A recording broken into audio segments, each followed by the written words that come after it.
Jadi kalau dahulu misalnya Islam dianggap sebatas formal dan simbolik, banyaknya muncul kekhilafan sistem pemerintahan Islam ya, tidak selalu menjadi prasyarat mutlak berlakunya syariat di suatu wilayah. Maka dalam tafsiran beliau fokusnya adalah al-hukmu bima anzalallah, substansial legislatif.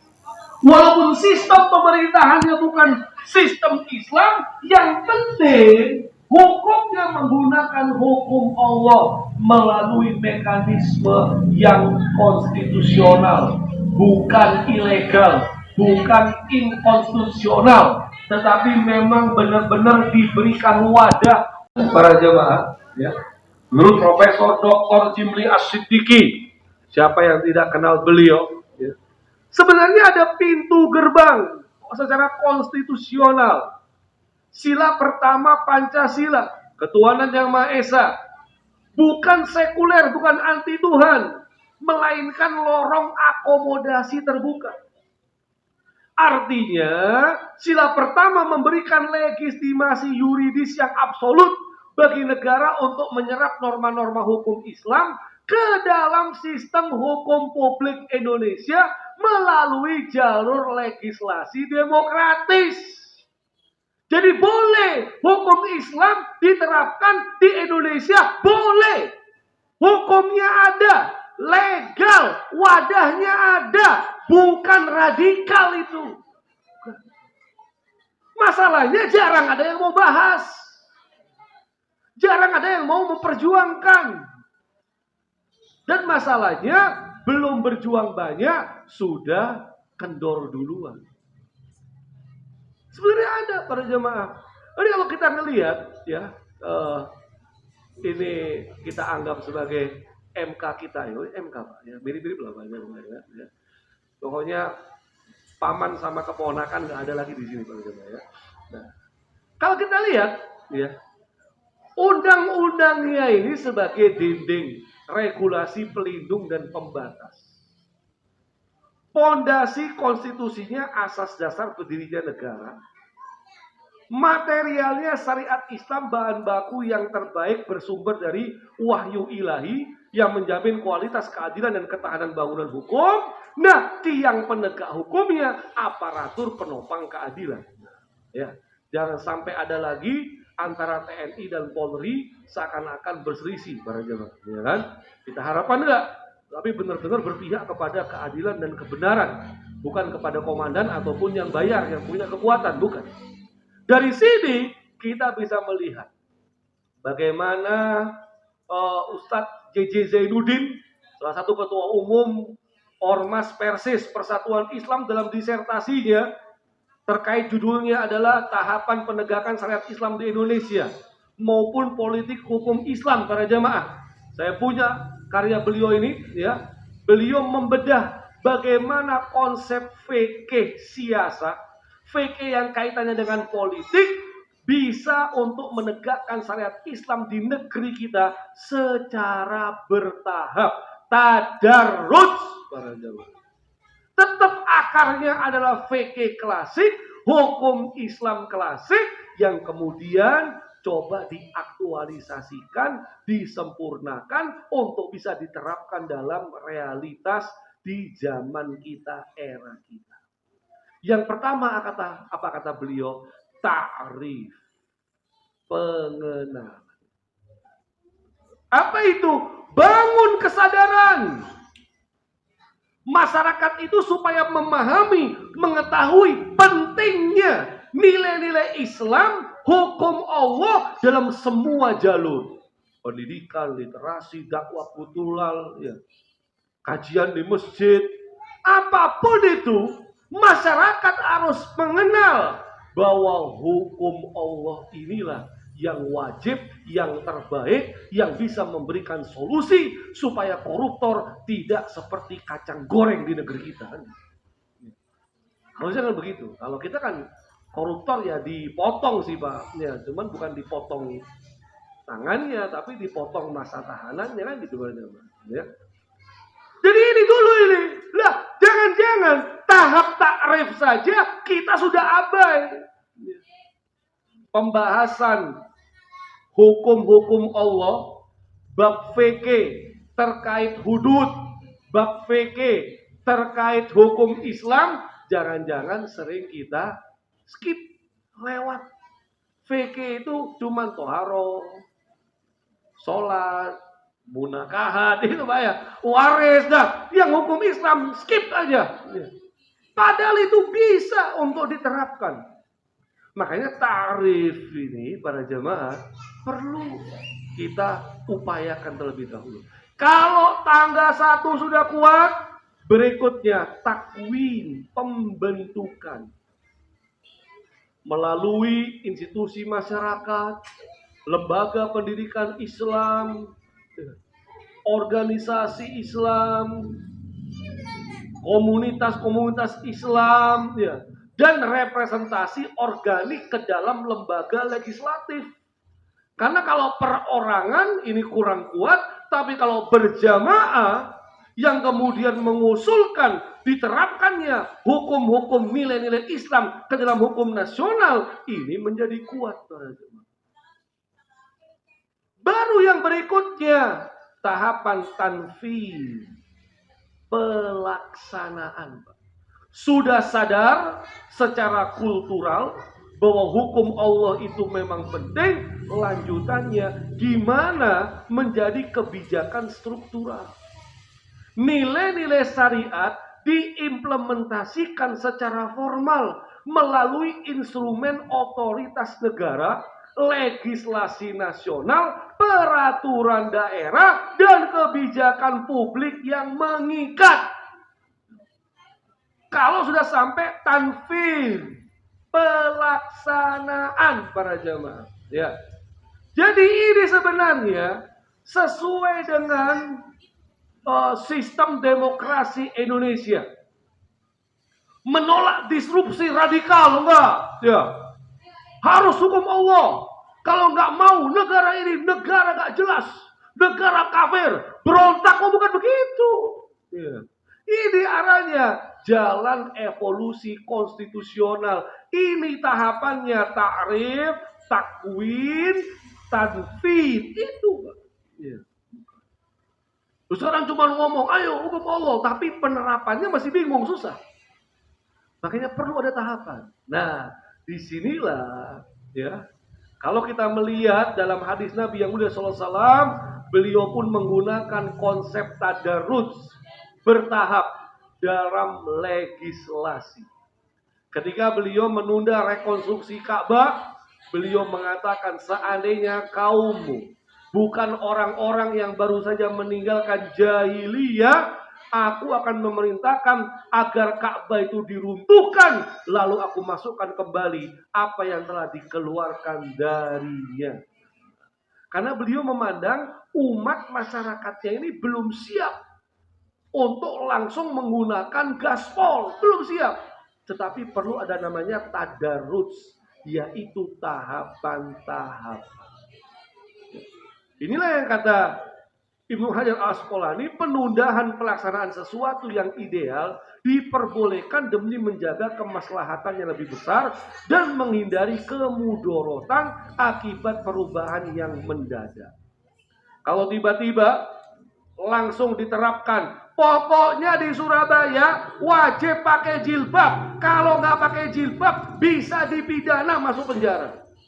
Langsung Pak, kira-kira gimana? Rame apa enggak? Banyak penolakan. Kenapa? Kan saya katakan masyarakat belum siap, umat belum siap. Berarti lagi-lagi kita masih di tahap yang pertama, takrif, pengenalan. Sudah dikenalkan apa belum? Sudah sosialisasi apa belum? Sudah mengkaji, memasyarakatkan hukum Islam apa belum? Jangan sampai fakultas syariah itu pun terbatas mengajinya, terbatas mengkajinya. Fakultas syariah misalnya yang dikaji cuman KHI, nikah, waris, wakaf. Yang lainnya enggak. Wah, ini berarti kita terlalu menyepelekan. Nah, akhirnya para jemaah yang mulia Allah Subhanahu wa taala, memang kalau ada tadarruj ini mengutamakan pencegahan gejolak sosial di atas penerapan bentuk hukum ideal secara instan. Iran saja jilbab wajib. Nggak pakai jilbab ditangkap.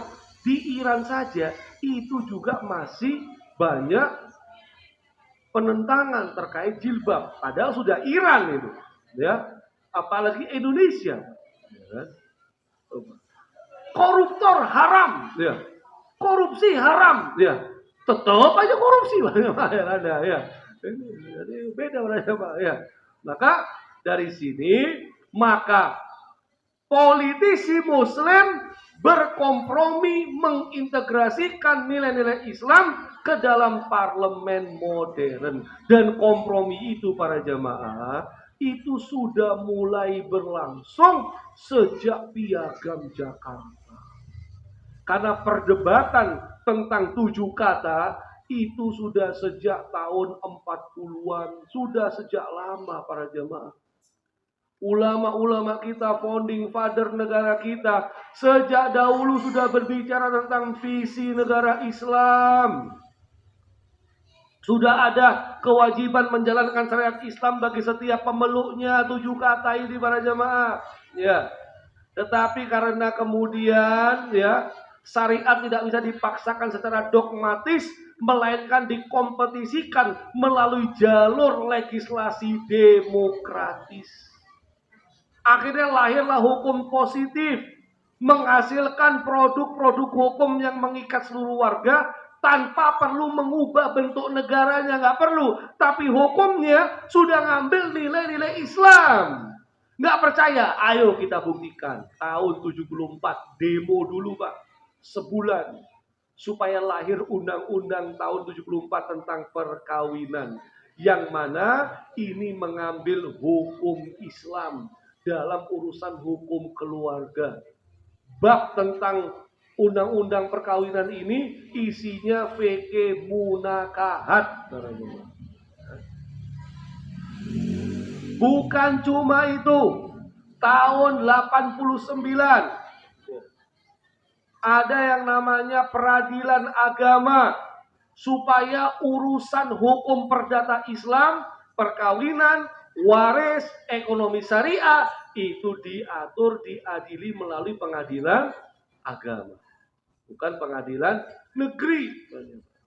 Lahirlah KHI, kompilasi hukum Islam, kodifikasi fikih. Tapi saya katakan tadi baru 3, munakahat, waris, wakaf, ya baru 3. Apakah berhenti di sini? Tidak, lanjut para jamaah. Ya. Tahun 99 ada undang-undang tentang zakat. Dari kewajiban moral menjadi instrumen finansial publik, diakui dan difasilitasi negara. Jadi bayar zakat bukan personal, tetapi sudah sampai tingkat nasional. Bahkan otomatis dipotong zakatnya para jemaah. Sekarang pajak yang otomatis Pak ya? Pajaknya Pak. Ya. Katanya sih kalau udah bayar zakat pajaknya berkurang katanya. Ya. Tapi kayaknya belum para jemaah ya. Udah dipotong pajak, ya tetap punya kewajiban bayar zakat. Jadi belum berkurang para jemaah, belum. Tahun 99, tahun 2004 wakaf. Perlindungan aset permanen, modernisasi tata kelola wakaf produktif secara institusional. Ini yang kita masih punya PR panjang para jemaah. Karena wakaf ini pikiran kita cuma buat bangun masjid sama buat kuburan. Ya, itu doang Pak. Yang lainnya enggak Pak. Padahal wakaf ini bisa luar biasa. Ya. Perusahaan tuh bisa diwakafkan para jemaah. Ya. Itu nanti kita perlu bahas wakaf secara detail Pak. Yang seringkali cuma dikecilkan hanya untuk masjid sama hanya untuk kuburan. Perbankan syariah tahun 2008 para jamaah, ya, mulai ada operasional perbankan terbebas dari jerat riba, maisir dan goror. munculnya lembaga keuangan ekonomi syariah di mana-mana para jemaah. Ya jangan perlu membahas podo ae, nggak ada bedanya. Jangan gitu dulu, dukung dulu. Dukung dulu, pindahkan rekening kita, harta kita ke bank-bank yang berafiliasi kepada syariah. Adapun penerapannya belum 100%, itulah namanya tahapan. Paling tidak sudah ada alternatif.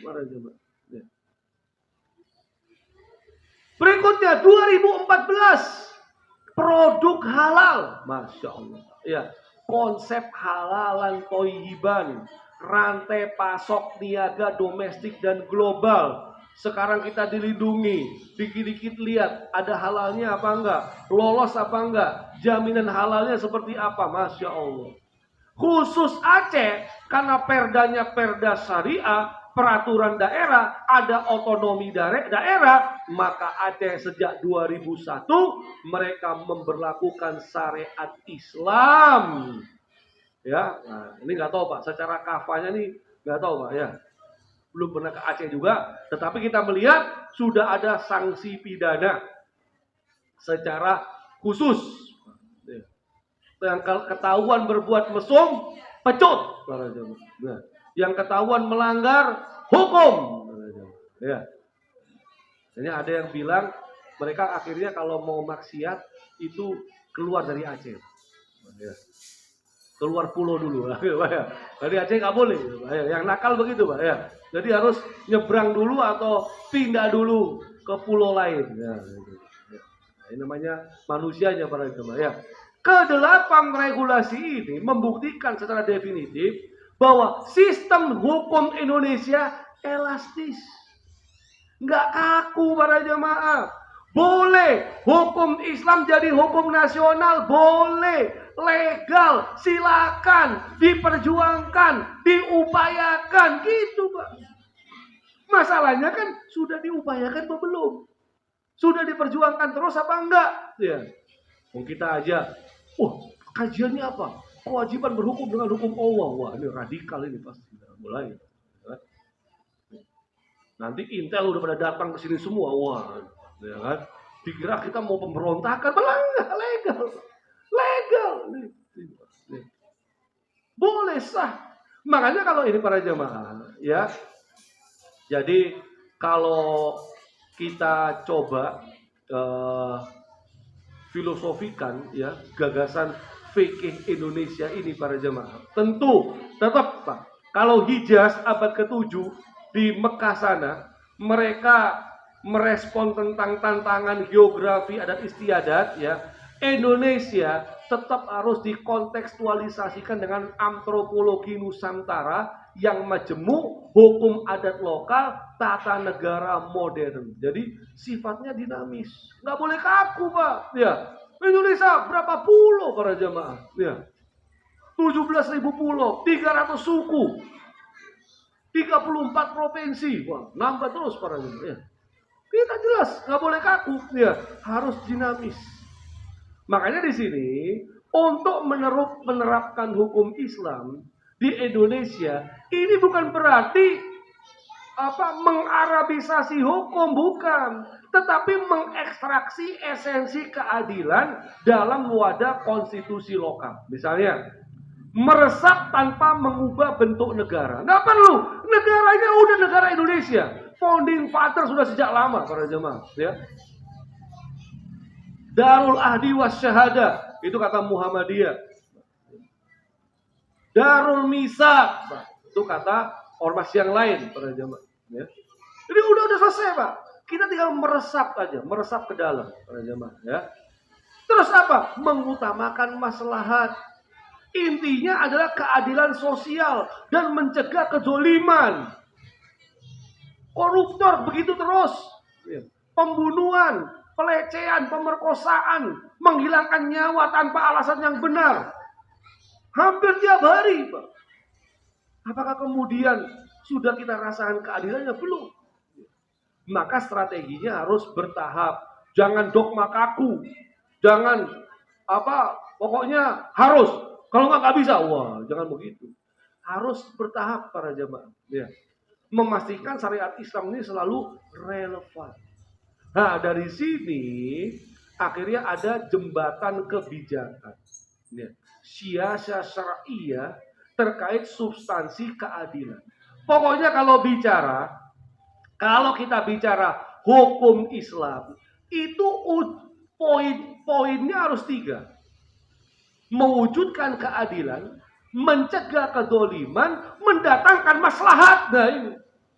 Bagi mereka yang kurang paham dengan hukum Islam, dengan nilai Islam, atau mereka non-Muslim, kita harus meyakinkan bahwa kebijakan publik Islam, hukum Islam, nilai-nilai Islam kalau diterapkan, 3 ini fondasinya. Ini 3 ini. Percaya, nggak percaya? Ayo kita terapkan. Gitu. Ayo kita terapkan. Kita bisa membandingkan dengan negara-negara Islam yang sudah menerapkan para jemaah. Jadi di sini walaupun label formal Islam itu tidak dilabeli negara Islam, nggak perlu, nggak apa-apa. Yang penting adalah prinsip keadilannya. Nah, di sini para jemaah, maka inilah kalau kita bicara keadilan konstitusional, supremasi hukum ilahi, musyawarah mufakat, konstitusi Pancasila, ini semua. Kita nggak perlu keluar dari ini, kita tetap sesuai dengan ini para jemaah. Tetap sesuai dengan nilai-nilai secara konstitusional para jemaah. Ya. Hukum Allah yang tertinggi.